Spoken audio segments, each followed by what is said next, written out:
Hey there, Svashtis here, just doing a guide on making monsters in Suriyuns Kit. There was quite a bit of discussion about it today, and I thought it'd be easier to show in a video than it would be to write an awful lot of text. So literally what we're trying to do is generate our own monster like this big orc warrior here, with all its features and functionalities, dropping XP, hitting things, wandering around. Now the monsters consist of two primary parts: a game data monster character. I'm not going to call it anything for the moment. This is where all the different settings, hit points, impact effects, all the rest of the stuff needs to be set up. It's not complicated, but there's a lot of work to do here because your accuracies, evasions, crit rates all need to match what your player character's stats are, so that a level 1 character can hit a level 1 monster and vice versa. Now I'm going to delete him for the moment, and I'm going to have a quick look at the big orc warrior, and I'm just going to grab his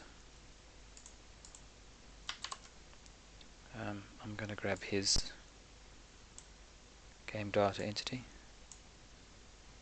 just so we can be sure that everything is set up. There's an awful lot of stuff.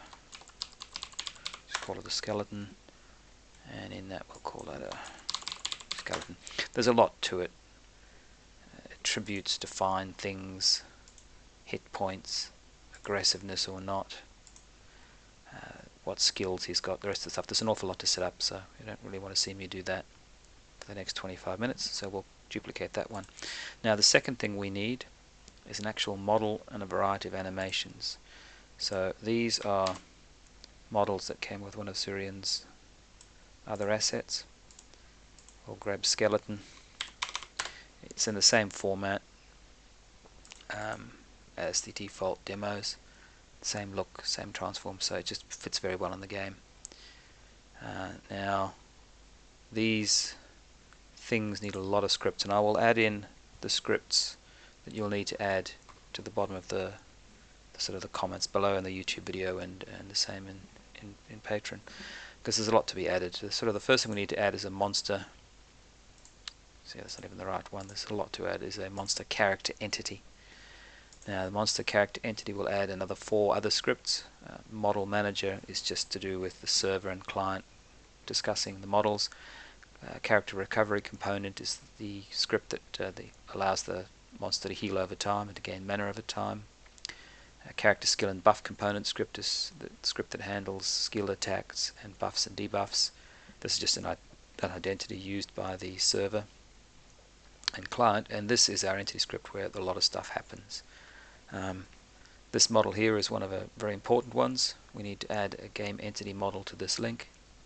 We can't do that yet because we haven't actually added the script, but it is one of the important ones.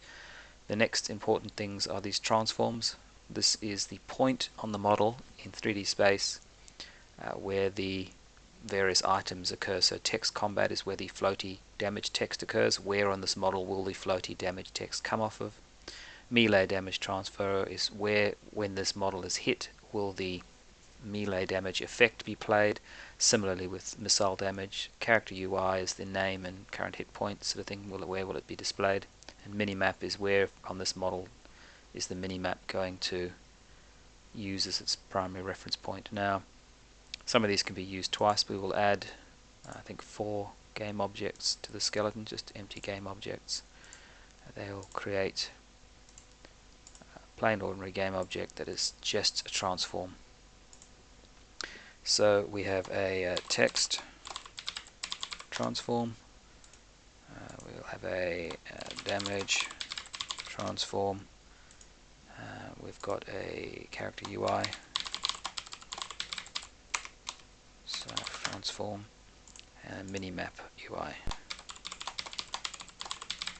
transform. Now text transform, as I said, is floaty text. That's sort of down the bottom there. We kind of want that to float off the top. Damage transform is where the effects will hit. Let's sort of stick it at the front somewhere where his heart is. Character UI transform will have a little bit lower, and minimap transform, I don't really know. That looks fine where it is. So these all needed to be added here. So our text transform links to that one. Melee damage transform links to that one, and let's just say the missile damage transforms the same thing. Character UI transform. Obviously we could have a different melee to a different missile, and all of these things, if you look at the documentation, they default to the root of the object and stuff, so they're not absolutely required, but it won't look quite the same. Now, character database is our final thing. We need to say that this game object is linked to this monster character game database. Now don't forget, this has to be added to your game database in your init scene, assuming you're not using resource file game databases, which I'm using here, so it belongs into a resources folder, so everything in this folder is being loaded in by the kit, so I don't need to worry about that. Okay, so that was our monster character entity. There's one more thing to change, but we don't have the script yet. We have more scripts to add. So we need to animate it. There's a variety of options. Animator, ending with an R, character model. That's basically a mechanism animator that the kit uses. Animation character model, that's the legacy version using an old animation methods. There's an Animator character model 2D. There is also, if you look in further, a character model and a character model 2D. The character model but does both legacy and mechanism. It's more complicated to use. I've not really looked at it, but Animator character model is really what we really kind of want. Just collapse this sort of stuff. So that's nice. We've got an animator to animate the character. Still not quite perfect. We can't move them. So let's have a look under movement, see what we've got. There is a nav mesh entity movement that allows you to move the entities on the nav mesh. There's a rigid body entity movement which moves the models with rigid body. You could use this if you want them to jump. Rigid body entity movement 2D, legacy rigid body, and legacy movement 2D. So there's obviously sort of I think there's also a character or a nav mesh rigid body. No, there's might be a rigid body 2D one there. So we'll stick with nav mesh. We don't really want this guy to jump. That adds in a few extra things. Nav mesh agent, as normal, a libnet transform which allows the transform of the model to be passed back and forth client server, and a nav mesh entity movement script. This is the script that does the movement if other kit scripts call. So the other kit, they have something called point to click, and that'll be calling this. All very nice, but still not quite done there. We need an animator added in, which will be tied in to the animator character model. We need a grid visibility checker, put that to about 80, which is used by the script to determine whether the NPC is visible or the monster is visible or not. If it's not near a player, it's just not rendered. So we also would like a monster activity component. This is the AI for the monster. You could use a behavior tree instead of this, or if you're any sort of your own AI, this wanders randomly, follows targets, turns to enemy speed, that sort of stuff. And I think the last thing we need is a Capsule Collider, which isn't very nicely set out. We kind of want it to be, I don't know, 1.3. Height is about, I think, 0.5, and we'll just float it up a little bit so that it fits. Call it 2. So we've got a Capsule Collider for clicks and whatever else happens. Now, as I said earlier, this monster character entity needed a game entity model, which is one of the scripts we've just added. But a nice way of being able to do this is I can just drag the parent of this prefab onto that, and it finds the animator character model that it wanted within this parent. Movement's fine. I don't think there's a lot else that needs to be changed there. Animator character has a lot of animations in it. Now there's a lot of stuff in here that we kind of need to change. We'll have a look at how we do that in a second. Most of these other scripts, not much happens to them. Animator has a slight change, and I know avatar needs to be pointed to something, but what? Now, I do know that I have a functioning orc warrior, and in that orc warrior all of these things are set up correctly. So I would like to double check my new skeleton, which will dump into the scene next to the orc warrior, and I would like to ensure that the skeleton's properties match the orc warrior to where appropriate. But how do we do that? So orc warrior, a bit of a trick, go to inspector, add tab, add another inspector. We'll just drag that over here so that we can see both of them, and I will lock this inspector. So if I click on this skeleton, the locked inspector maintains the orc warrior and the skeleton, so I can now compare the skeleton against the orc warrior. Obviously they're all in a slightly different order. You could line them all up, just drag them, so drag the animator up. I won't do that, it does take quite a while and it's a bit finicky. Open the prefab. Prefabs have to be open to do that, change the order, and you can be able to tell as you're going through the scripts, is my nav mesh agent, is there anything that I need to set? Well, obviously in this case I have an avatar, an empty body avatar in the orc, and I have no avatar over there, so I can easily click on the empty body avatar and just dump that there, and yep, they look pretty similar to me. So animator is functional, great. As I said, most of the stuff, this lib, light net lib stuff, that'll never change. No, there are no properties. Character recovery components and skill buff have no properties that are, if anything, of our use. Capsule Collider, monster character entity script, so that's another one that has a lot of settings in it. We just have a quick look, as you can just glance through everything. Text transforms. Yep, the orc warrior. Okay, well that looks alright. They look pretty similar to each other.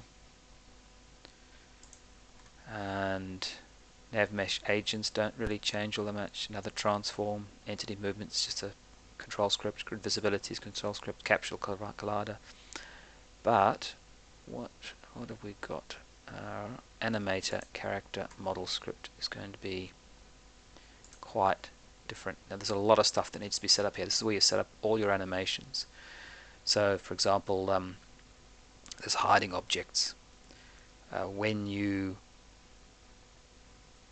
hide this model, which of these various properties, or which of these sort of levels get hidden? It's root M, so although the skeleton's not hidden, which means all these scripts can still function, it does hide this root M and everything under it, so the skeleton becomes invisible. So that's something that, okay, we obviously need to do. So it's root M, that's quite important. What else have we got? Effect containers needs to be changed. So we need 2 effect containers. There is a floor effect container and a body. And the floor was the actual parent of the orc, so it'll be the parent of the skeleton. There we go, nice little floor. And the body was a buff body transform, which I don't know, there isn't one there, so I'll just call it the root. But you could create a empty game object, call it buff body. So we keep on doing this all the way down. Equipment containers all need to be set so that equipment can be assigned. In this case, we probably don't really need half of this stuff. These skeletons aren't going to do very much, but you might want to have skeletons with a nice full head of hair. And the important one is this. So I can go to my orc, I can click on idle, and I know my idle clip is there. Move clip is the same. Move clip there. Now there's a lot of these, and it's painstaking and annoying. So I am going to cheat. I'm going to remove the animator character model from the skeleton. I'm going to copy the component from the big orc, and I'm going to paste component as new, which hopefully will work. Equipment's a bit sort of over there, but I don't really care at this point. A few things you'll see: scene mismatch over here. because the scene really wanted to have the skeleton, not the orc. That's great. And you'll find another scene mismatch down here where it was pointing to the animator of the orc. But again, we just need to take the skeleton root, drag it there, it figures out which of the things, which of the scripts in the skeleton it wanted, and just populates it. So it'll be there's probably an issue there with all of these effects, because the transform for there we go, well that worked. The transform for the orc warrior was Z minus 25, so we'll see how we go. So we'll save that, we'll get rid of this. We have a skeleton in the map. I probably will just, out of interest's sake, disable the orc so that there isn't too much going on. And to be honest, the default character I'm playing with gets beaten up by that big orc, so it's very difficult to test. Okay, let's have a look.